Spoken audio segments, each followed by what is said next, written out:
ना आपने ये कथा तो सुनी होगी कि सुदामा गरीब क्यों थे, लेकिन क्या आपने कभी सोचा है कि भगवान श्री कृष्ण ने उनकी मदद क्यों की? आखिर ऐसा क्या किया था सुदामा ने कि स्वयं द्वारकाधीश को आगे आना पड़ा? सुदामा भगवान विष्णु के परम भक्त।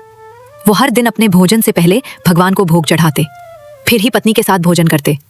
भक्ति इतनी गहरी कि खाली पेट रह सकते थे, लेकिन बिना भोग लगाए नहीं खा सकते थे।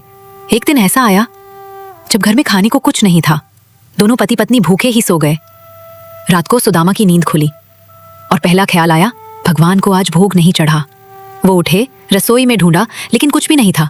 तभी देखा चावल के पात्र के कोने में एक चावल का दाना चिपका हुआ था। उन्होंने वो दाना निकाला, उसे 2 हिस्सों में बांटा। एक हिस्सा भगवान को भोग में चढ़ा दिया और दूसरा हिस्सा वहीं छोड़ दिया। पत्नी जाग चुकी और पूछा, कहाँ गए थे? सुदामा बोले, भगवान को भोग लगाने गया था। पत्नी बोली, जब घर में कुछ था ही नहीं, क्या चढ़ाया? सुदामा बोले, एक चावल का दाना था, आधा भगवान को चढ़ाया।